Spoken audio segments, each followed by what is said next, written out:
기도하심으로 비유다 시작하겠습니다. 하나님 감사합니다. 오늘도 말씀 앞에 우리를 불러주시고 주의 말씀을 묵상하게 하시니 감사합니다.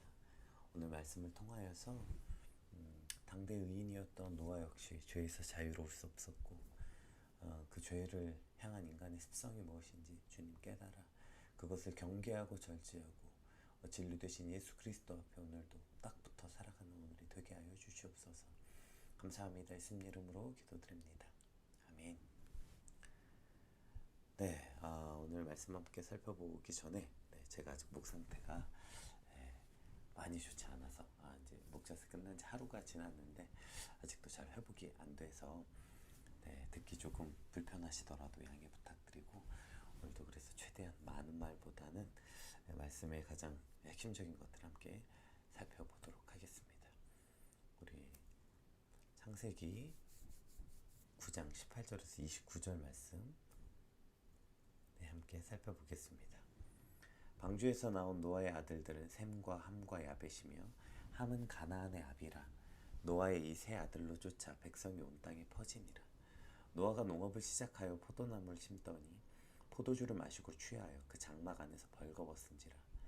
가나안의 아비 함이 그 아비의 하체를 보고 밖으로 나가서 두 형제에게 고하매 셈과 야벳이 옷을 취하여 자기들의 어깨에 메고 뒷걸음쳐 들어가서 아비의 하체를 덮었으며 그들이 얼굴을 돌이키고 그 아비의 하체를 보지 아니하였더라.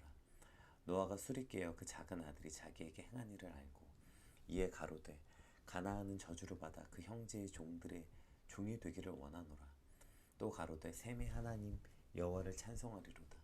가나안은 셈의 종이 되고 하나님이 야벳을 창대케 하사 셈의 장막에 거하게 하시고 가나안은 그의 종이 되게 하시기를 원하노라 하였더라. 홍수 후에 노아가 350년을 지내었고 향년 950세에 죽었더라. 아멘. 오늘 본문은 이제 땅에 정착한 후 노아와 그 아들들 사이에 있었던 어떤 사건 하나를 소개하고 있습니다. 그리고 그 사건을 통해서 우리는 아무리 당대의 의인이었고 모든 인류가 멸망받을 때 구원을 얻은 인간의 두 번째 시초인 노아이지만 결국 인간은 노아일지라도 타락한 죄의 습성들이 그대로 그 안에 드러나게 돼 있다는 것을 볼 수 있게 됩니다. 어떻게 보면 인정하고 싶지 않고 보고 싶지 않은 어떤 인간의 적나라한 그 타락된 본성의 모습을 보게 되는 것이죠. 그리고 그러한 노아의 모습, 그러니까 죄로 인해서 실수할 수밖에 없는 그 노아의 모습을 보고 난 그 아들 함의 모습을 통해서도 그와 같은 인간의 타락된 죄의 습성을 발견하게 됩니다. 오늘 본문을 통해서 인간의 그러한 죄성 또 그의 특징에 대해서 우리가 함께 살펴보고 우리 안에도 동일하게 존재하는 이러한 악한 본성들을 발견하고 그러나 그것은 악한 본성들을 똑같이 우리 안에도 있다는 걸 발견함으로 우리는 경계하고 절제하고 그 죄에서 돌이키게 되는 그런 오늘이 되길 소망합니다. 우리 18절 19절 한번 같이 살펴보겠습니다. 방주에서 나온 노아의 아들들은 셈과 함과 야벳이며 함은 가나안의 아비라. 노아의 이 세 아들로 쫓아 백성이 온 땅에 퍼지니라. 오늘 본문은 먼저 모든 인류가 결국 노아의 자손, 즉 셈과 함과 야벳의 자손인 것이다. 이렇게 먼저 기록하고 있습니다. 우리가 이제 뭐 글로벌 시대라고 말하잖아요. 그러니까 이동수단의 발달, 매체의 발달, 또 심지어 번역을 통해서 번역기들이 엄청 발달되어 있어서 이제 그 언어의 장벽들마저 조금씩 무너지면서 전 세계를 하나의 시장으로 보는 것. 이거 이제 글로벌 시대라고 하잖아요. 그러니까 각 국가와의 경계가 무너지는 그런 시대를 살고 있죠.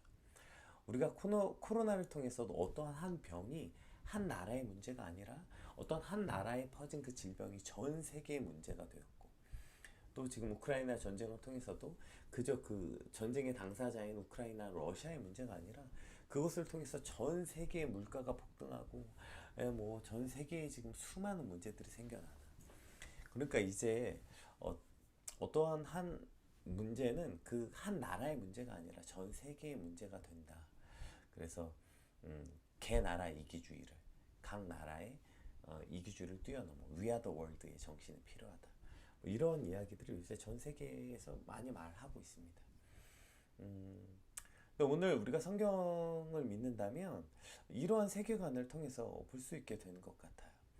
그러니까 뭐 무슨 이동수단의 뭐 매체 발달 이래서 위아더 월드가 되는 게 아니라 원래 인류는 한 형제라는 거예요. 오늘 본문이 그렇게 말하고 있는다면 그러니까 원래 방향으로 우리가 회복되고 있는 거지 어떤 문제 때문에 점점 매체의 발달 때문에 전 세계가 하나가 되고 있다. 원래는 각각 떨어져 있던 나라였는데가 아니라 원래 인류는 셈과 함과 야벳 한 형제였던 것이죠. 그리고 그것이 원래 성경의 모습대로 사실은 이루어지고 있는 것 이것이 우리가 성경을 통한 이 땅을 바라보는 세계관이어야 되는 것입니다. 뭐 우리나라가 뭐 대단하고 우리나라가 전 세계 우뚝 솟게 해주시고 우리나라가 가장 위대한 나라가 되게 하시고 우리나라가 뭐 동방의 예루살렘이고 이러한 이기적인 기도와 바램을 뛰어넘어야죠. 그렇게 뭐 우리나라가 뭐 전 세계를 주도하는 나라가 되게 하시고 우리나라를 통해서 전 세계 복음화가 되게 하시고 이런 기도하는 사람들이 꼭 우리 교회가 뭐 우리나라의 대단한 교회가 되고 우리나라에서 우리 교회가 뭐 어마어마한 걸 해야 되는 이러한 개교의 이기주의에 빠지는 시초가 되는 거예요. 그러니까 결국 뭐 우리 교회, 우리 가정, 우리나라 이러한 어떤 이기적인 기도, 이기적인 생각 그러니까 뭐 우리는 노아의 후손이고 우리가 한 형제였음 기억하고 그것이 전 세계가 하나됨 이것이 기독교적 세계관이지 나만 잘 되고 우리 가족이 잘 되고 우리 교회만 잘 되고 우리나라만 잘 되고 이런 좁고 이기적인 생각이 아니라 하나님 세우신 온 세계가 원래 그 합당한 뜻에 또 합당한 마음에 살아가도록 살 수 있도록 그러한 세계관을 가져야 되는 것이죠. 특별히 난민에 관해서 외국인의 문제에 대해서 편협한 생각을 버릴 줄 알아야 되는 것입니다. 우리가 기독교인이라고 말하면서 교회 안에 외국인 한 사람만 들어오면 그렇게 무시하고 제가 이제 태국인 사역을 하다 보면 아직도 우리나라가 진짜 갈 길 멀었구나. 제가 그 태국인들과 함께 조금 좋은 레스토랑에 가거나 어디 놀러 가거나 하면 그 보는 시선들이 얼마나 그 얕잡아보고 무시하는 것인지 그것이 심지어 교회 안에서도 아니 어쩌면 교회 안에서는 더 심한 것 같아요. 이것이 얼마나 교회가 편협한지 이것 성경에 부합하지 않은지 우리는 기억해야 돼요. 오늘 우리의 시선이 우리의 세계관이 성경적 세계관 온 세계가 원래 하나였던 것, 한 형제였던 것 그러한 눈으로 세상을 바라볼 수 있게 되길 소망합니다. 우리 20절, 21절 말씀 한번 같이 살펴볼게요. 노아가 농업을 시작하여 포도나무를 심었더니 포도주를 마시고 취하여 그 장막 안에서 벌거벗은지라. 이제 이 오늘 사건이 일어나는 이 본격적인 사건이 등장합니다. 땅에 정착한 노아가 포도 농사를 짓기 시작했고요. 여러분 그 농산물은 이제 당연히 그러니까 고대의 농산물의 핵심이 뭡니까? 어떻게 하면 그 농산물을 오래 보관할까? 말리기도 하고 그래서 포도주를 만들기도 하고 나중에 그것을 돈의 화폐 가치의 발달도 그래서 일어난 거 아니에요. 왜냐하면 내가 이것을 농업을 지면 오래 보관할 수 없으니까 그것을 오래 그러니까 잔존 가치를 오래 하기 위해서 화폐가 발달하게 된 거 아닙니까? 사실 이 포도주도 이 포도를 오래 보관하기 위해서 포도주 원액으로 보관하는 것이죠. 그 원액이 자연 숙성돼서 포도주가 된 것이고요. 그러니까 이 포도주가 인간을 타락시키고 죄를 짓기 위해서 만든 어떠한 나쁜 수단인 거 아니에요. 그냥 그것은 오래 보관하기 위한 어떤 방법 중에 하나인 것 뿐이죠. 하나님이 허락하신 어떠한 하나님 허락하신 것들 중에 하나일 뿐이었죠. 다만 문제는 뭡니까? 타락한 인간이 그것을 탐닉하고 절제하지 못하고 쾌락을 위해서 사용될 때 그것이 포도주가 이와 같은 죄의 결과를 가져오신 거지 포도주 자체가 죄의 산물은 아니라는 것이죠. 우리가 이러한 부분에 대해서 방향성을 말하잖아요. 죄가. 그러니까 다이나마이트를 많이 예로 들죠. 그것이 광물을 캐기 위한 수단으로서 만들었지만 그것이 많은 사람을 죽이는 도구로 사용된 것은 그것을 만든 다이나마이트가 잘못된 게 아니라 그것의 방향성이 잘못돼서 즉 죄로 타락한 인간의 모습이라는 것입니다. 오늘 이 땅을 살아가는 우리에게도 마찬가지죠. 하나님께서 오늘 우리에게 베풀어 두신 이 땅의 모든 것이 마찬가지입니다. 우리가 즐기고 누릴 수 있게 만들어 두시고 즐기고 누릴 수 있게 베풀어 두셨지만 타락한 인간은 그것을 절제할 줄 모르고 그것에 점점 빠져들고 과도한 욕심과 욕망을 절제할 수 없게 되어서 결국 죄에 빠지게 된다는 게 문제라는 것이죠. 우리가 인간의 기본 욕구를 말할 때 식욕, 성욕, 수면욕 이 3대 욕구라고 말하는데 이거 모두 마찬가지 아닙니까? 과도한 식욕, 과도한 성욕, 과도한 수면욕이 인간을 절제하지 못하게 되고 그 욕구에 탐닉하게 될 때 인간을 파괴하게 되는 것이죠. 모든 인간의 욕구를 악한 것으로 규정하고 그것을 부정하기 위해서 고행을 하고 수도 생활하는 것, 이것이 인간을 구원한다라는 말은 아닙니다. 그리고 그것이 옳지도 않아요. 우리는 세상 속에 받은 사명이 있으니까요. 그러나 그렇기 때문에 반드시 기억해야 되는 게 있어요. 그래서 우리가 인간의 이러한 타락한 본성이 있다는 걸 반드시 기억하고 절제할 필요가 있다는 것을 꼭 기억해야 됩니다. 우리가 이것을 너무나도 무시하게 될 때 왜 이 땅에 하나님께서 베풀어 두신 건데 즐겨야지. 맞아요. 우리는 누리고 즐길 수 있어요. 그러나 그것이 절제할 수 없는 타락한 본성을 가진 게 나라는 존재다. 이것을 우리가 기억하지 못할 때 우리는 늘 언제나 죄에 빠지고 죄에 넘어질 수밖에 없는 거죠. 왜 내가 할 수 있고 내가 누릴 수 있는 자유가 있는데, 맞아요. 하나님이 허락하시고 누릴 수 있게 주셨다니까요. 그러나 인간의 타락한 본성을 그것을 온전히 절제하지 못하게 한다고요. 여러분, 쇼핑이 왜 문제입니까? 인간이 살려면 쇼핑 당연히 할 수밖에 없죠. 문제는 뭐예요? 내가 벌어서 내가 쓰겠다는 쇼핑이 왜 문제예요? 그것이 중독이 되는 거예요. 절제하지 못하고 그것에 탐닉하게 될 때 중독이 되는 거죠. 여러분, 여행이 뭐가 문제입니까?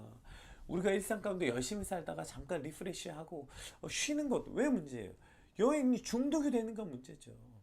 그러니까 현실 감각 없어지고 그냥 여행에만 인생에 그냥 모든 소망을 두게 되는 것. 여기에 문제가 되는 건 아닙니까? 우리 사도 바울이 그래서 이렇게 얘기합니다. 우리 고린도전서 6장 10절 한번 볼까요? 모든 것이 내가 가하나 다 유익한 것이 아니요 모든 것이 내게 가하나 내가 무엇에든지 얼매이지 아니하리라. 아멘. 오늘 이와 같은 고백이 우리에게도 필요한 거예요. 자유로움을 꿈꾼다는 이 말이 세상에서 가장 모순된 말 중에 하나가 아닐까요? 아, 난 자유롭고 싶어. 난 자유롭고 싶어. 이미 자유롭지 못하다는 생각이 이미 우리를 자유롭지 못하게 하는 거예요. 자유롭고 싶다는 욕망이 이미 우리를 자유에서 멀어지게 한다고요. 그러니까 마치 판타지 같은 거예요. 신기루 같이 가까이 가면 가까이 갈수록 더 멀어지는 신기루예요. 자유롭고 싶다는 욕망 자체가 이미 우리를 자유롭지 못하게 만든다고요. 이해가 되시죠? 아주 잠시 잠깐은 가능한 것 같아요. 쇼핑하고 여행하고 술 마시고 누구 만나서 놀고 연애하고 이것이 잠시 잠깐 자유롭다고 착각할 수 있지만 우리는 무조건 그것에 다시 얽매일 수밖에 없는 타락한 본성을 가진 인간이라고요. 우리는 모든 것이 가하나 유익하지 않고 그것을 절제하지 못할 때 죄에 얽매이는 삶을 살 수밖에 없는 것. 이것이 우리의 본성이고 이것이 우리의 타락한 인간의 존재라는 사실을 반드시 기억해야 됩니다. 예수님께서 그래서 이렇게 말씀하시죠. 요한복음 말씀 한번 볼까요?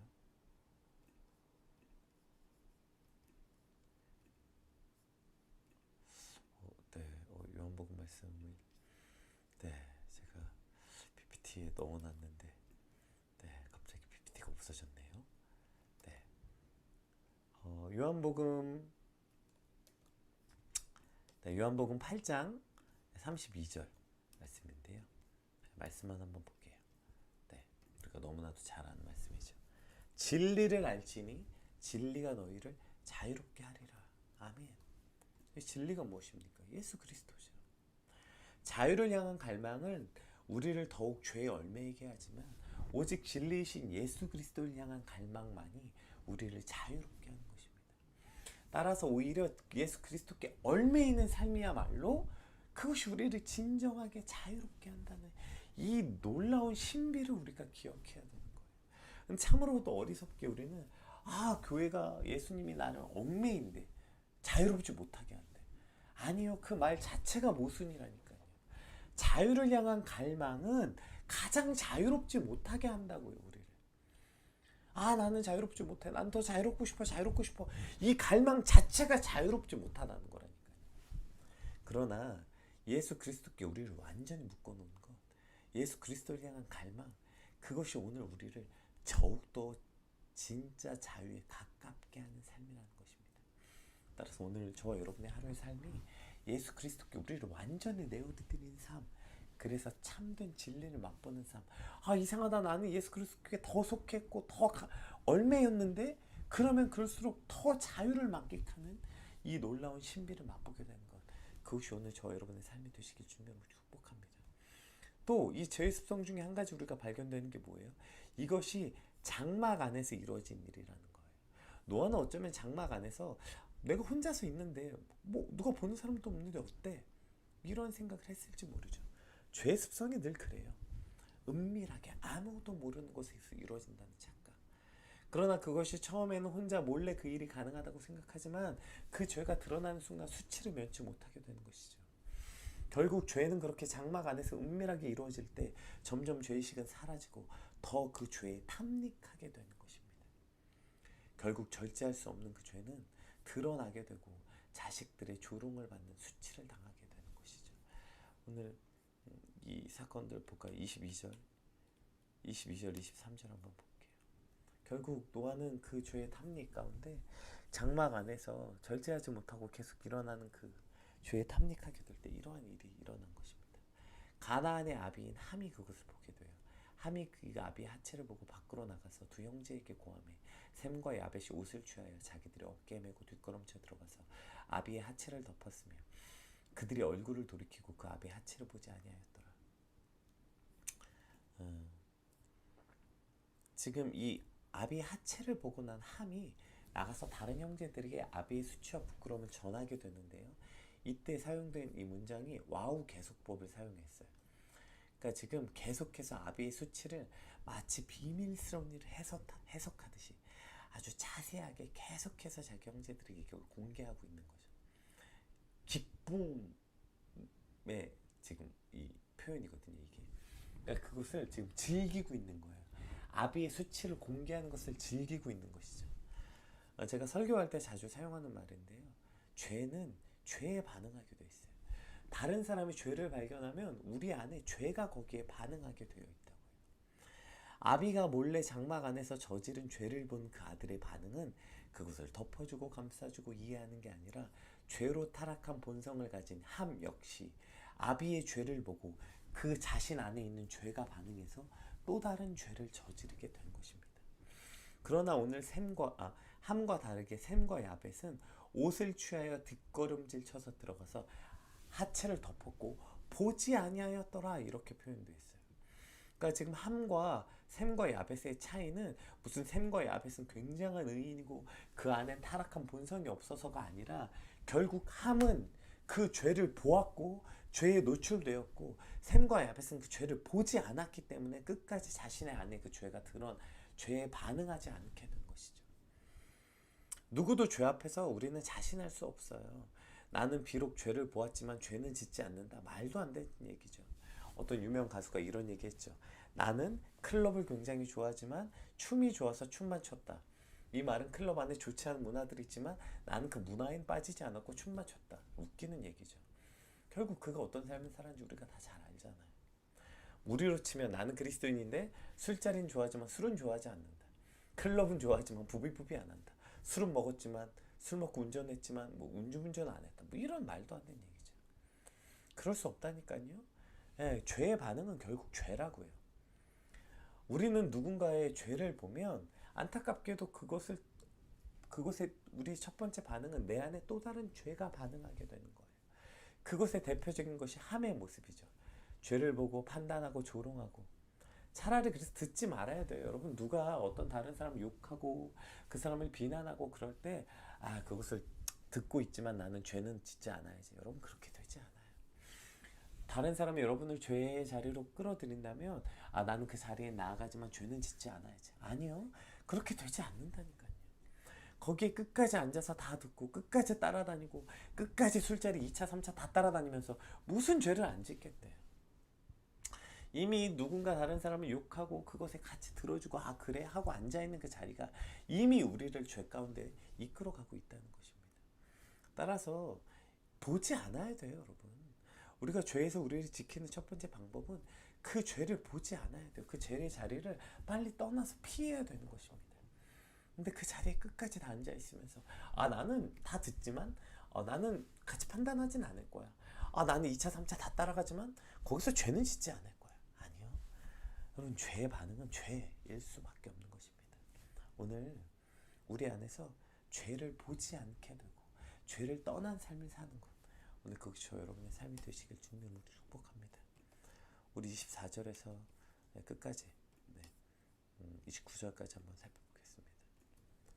자, 이제 노아가 깨었어요. 노아가 술에 깨어 그 작은 아들이 자기에게 행한 일을 알고 이에 가로되 가나안은 저주를 받아 그 형제의 종들이 종이 되기를 원하노라. 이걸 보고서 노아가 깨서 홧김에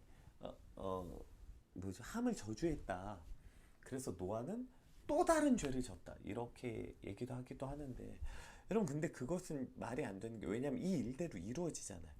아니 그럼 하나님이 노아가 홧김에 한 저주 때문에 그 일을 이루신 하나님이라는 건 말이 안 되죠. 또 가로되 셈의 하나님 여호와를 찬송하리로다. 가나안은 셈의 종이 되고 하나님이 야벳을 창대케 하사 셈의 장막에 거하게 하시고 가나안은 그 종이 되게 하시기를 원하노라 했더라. 그래서 실제 이 일이 다 이루어지잖아요. 홍수 후에 노아가 350년을 지내었고 향년 950세에 죽었더라.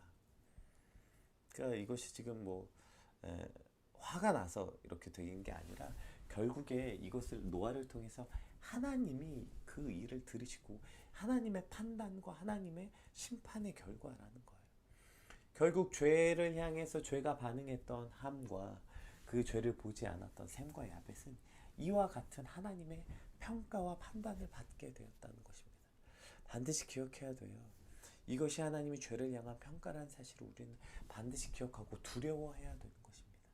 그래서 오늘 저와 여러분이 죄가 반응하지 않도록 우리 스스로를 지키고 진리 되신 예수 그리스도 앞에 우리를 묶어놓는 삶, 그런 삶을 살아야 된다는 것입니다. 저는 오늘 이것이 너무나도 좀 안타까워요. 노아의 홍수 후에 노아가 350년을 지내었고 향년 950세에 죽었더라. 이게 노아의 인생의 맨 마지막 평가라는 거예요. 얼마나 노아가 의인으로서 정말 멋있게 살았습니까? 우리가 계속해서 노아의 믿음을 본받는 것에 대해서 계속 설교에 초점을 두고 함께 왔잖아요. 성경도 계속 그렇게 초점을 두었습니다. 노아가 얼마나 하나님의 말씀대로 살았고 하나님의 말씀에 순종하며 살았고 얼마나 하나님의 가라 하면 가고 멈추라면 멈췄는지, 얼마나 하나님의 말씀에 순종된 사람이었는지 계속해서 성경은 말하고 있어요. 그런데 노아의 맨 마지막 죽기 전의 사건이 이거라는 거예요. 이게 너무나도 슬프고 안타깝고 이것이 인간의 본성인가 참 안타까워요. 오늘 말씀을 통해서 우리가 간절히 하나님 앞에 이렇게 소망하길 원해요. 하나님, 우리 인생의 기록이 맨 마지막 이와 같지 않길 소망합니다.